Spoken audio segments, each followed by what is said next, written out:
حضرت یحییٰ علیہ السلام اپنے والد حضرت زکریا علیہ السلام کی طرح اللہ کے برگزیدہ نبی تھے۔ آپ علیہ السلام کا نام خود اللہ عز و جل نے تجویز فرمایا۔ ارشاد باری تعالیٰ ہے، اے زکریا، ہم تمہیں ایک ایسے فرزند کی بشارت دیتے ہیں جس کا نام یحییٰ ہوگا۔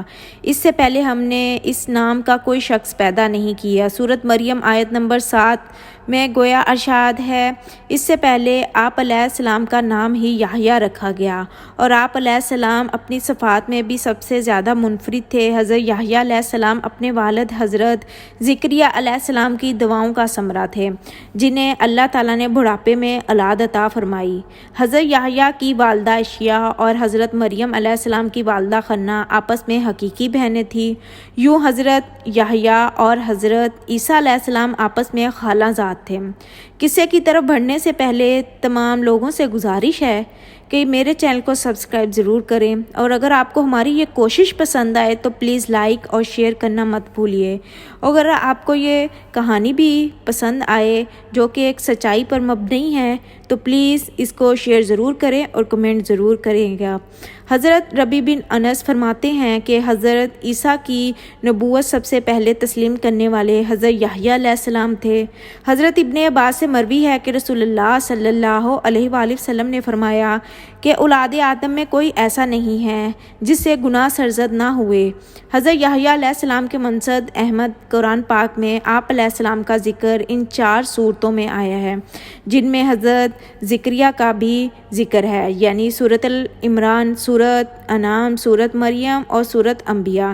اللہ تعالیٰ نے حضرت یحییٰ علیہ السلام پر وحی نازل فرمائی، اے یحییٰ، ہماری کتاب مضبوطی سے تھام، اور ہم نے ان کو لڑکپن میں ہی دنائی عطا فرمائی تھی، اور اپنے پاس سے شفقت اور پاکیزگی بھی، اور وہ پرہیزگار تھے اور ماں باپ کے ساتھ نیک سلوک کرنے والے تھے، اور سرکش اور نافرمان نہیں تھے، اور ان پر سلام ہو جس دن وہ پیدا ہوئے اور جس دن وفات پائیں گے اور جس دن زندہ کر کے اٹھائے جائیں گے۔ سورۃ مریم آیت نمبر 12 اور 15۔ حضرت یحییٰ علیہ السلام ابھی کم عمر ہی تھے کہ پروردگار عالم نے فرشتوں کے ذریعے تورات حفظ کروا دی، اور انہیں حکم دیا کہ آسمانی کتاب کا جو علم تمہیں عطا کیا گیا ہے اس پر خود بھی عمل کریں اور قوم کو بھی اس کا درس دیں۔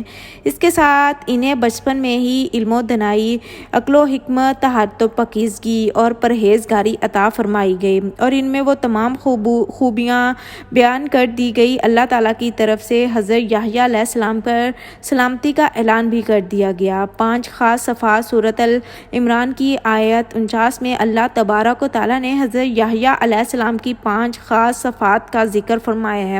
ارشاد باری تعالیٰ ہے کہ ابھی وہ عبادت گاہ میں کھڑے نماز ہی پڑھ رہے تھے کہ فرشتوں نے آواز دی کہ اے زکریا، اللہ آپ علیہ السلام کو یحییٰ کی بشارت دیتے ہیں، جن کے احوال یہ ہوں کہ وہ کلمۃ اللہ یعنی حضرت عیسیٰ علیہ السلام کی نبوت کی تصدیق کرنے والے ہوں گے، اور دوسری مقتدائے دین ہوں گے، اور تیسری اپنی لذت کو، نفس کی لذت کو بھی روکیں گے، اور چوتھی نبی بھی ہوں گے، اور 5ویں اعلیٰ درجے کے شائستہ ہوں گے۔ مولانا اشرف علی تھانوی رحمۃ اللہ علیہ فرماتے ہیں کہ حضرت عیسیٰ علیہ السلام کو کلمۃ اللہ اس لیے کہتے ہیں کہ وہ محض اللہ تعالیٰ کے حکم سے خلاف عبادت بلا واسطہ باپ پیدا کیے گئے۔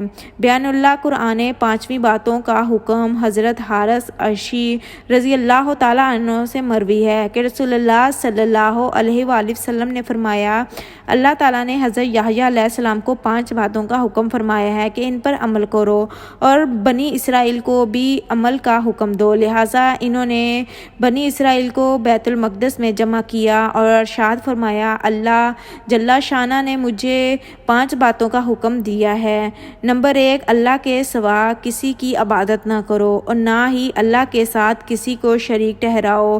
مشرق کی مثال اس غلام کی سی ہے جیسے اس کے مالک نے اپنی رقم سے خریدا، مگر غلام جو کچھ کماتا ہے وہ مالک کی بجائے کسی دوسرے شخص کو دے دیتا ہے، اور اب تمہیں بتلاؤ کون ایسے غلام کو پسند کرے گا۔ لہٰذا یاد رکھو، جب اللہ نے تمہیں پیدا کیا ہے اور وہی تمہیں رزق دیتا ہے تو تم پر لازم ہے کہ صرف اسی کی عبادت کرو اور اس کے ساتھ کسی کو شریک نہ ٹھہراؤ۔ نمبر 2، میں تمہیں نماز کا حکم دیتا ہوں، جب تم خوش و خضوع کے ساتھ نماز ادا کرتے ہو تو اللہ تعالیٰ اپنا رخ تمام تمہاری طرف کر دیتا ہے، لہٰذا جب تم نماز پڑھو تو کسی اور کی طرف دھیان مت لگاؤ۔ نمبر 3، میں تمہیں روزے رکھنے کا بھی حکم دیتا ہوں۔ اللہ تعالیٰ نے اس کی مثال یہ دی ہے کہ جیسے کسی جماعت نے ایک شخص کے پاس مشق کی پوٹلی ہو اور تو وہ مشق خود بخود اپنی جگہ کو مہکا دے، یعنی خوشبودار بنا دے۔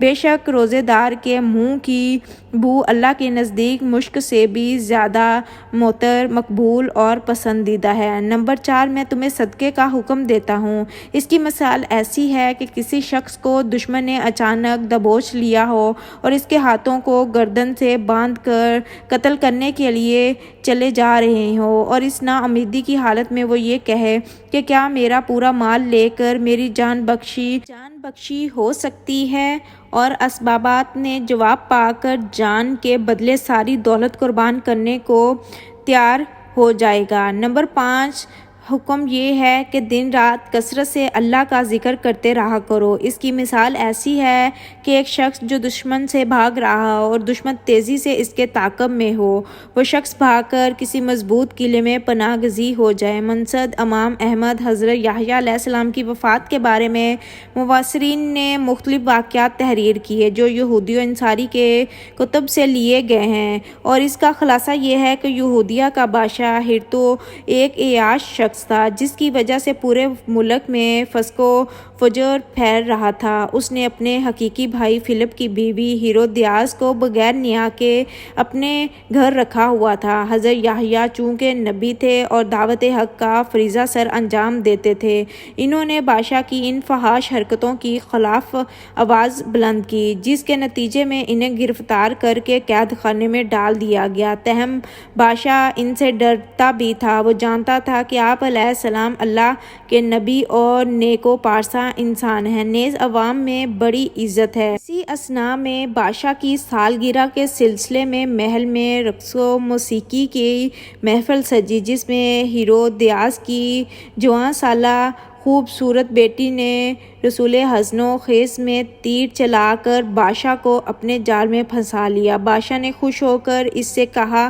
مانگ کیا مانگتی ہے؟ بیٹی نے اپنی ماں سے مشورہ کیا، وہ تو پہلے ہی ایسے موقع کی طاق میں تھے، لہٰذا بیٹی سے کہا یحییٰ کا سر مانگ لے۔ بیٹی نے بادشاہ کے سامنے ادب سے جھک کر عرض کیا، اے بادشاہ سلامت، مجھے یحییٰ کا سر تھال میں رکھ کر منگوا دیجیے۔ بادشاہ یہ سن کر غمگین تو ہوا، مگر محبوبہ کی بیٹی کی فرمائش کیسے رد کر سکتا تھا؟ چنانچہ اس نے فوراً قید خانے سے حضرت یحییٰ علیہ السلام کا سر کٹوا کر منگوایا اور ایک تھال میں سجا کر محبوبہ کی رقاصت بیٹی کی نذر کر دیا۔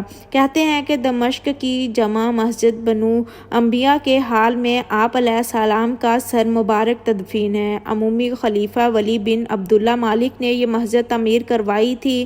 مورخین نے لکھا ہے کہ دوران تعمیر یہاں ایک غار دریافت ہوئی، اور اطلاع ملنے پر خلیفہ خود غار میں داخل ہوئے تو دیکھا کہ ایک صندوق میں انسانی سر رکھا ہوا ہے، اور صندوق پر تحریر ہے، یہ حضرت یحییٰ بن زکریا علیہ السلام کا سر ہے، اور ان کا چہرہ اور بال اپنی اصل حالت میں موجود تھے۔ یوں لگتا تھا جیسے حضرت یحییٰ علیہ السلام کو ابھی ہی شہید کیا گیا ہو۔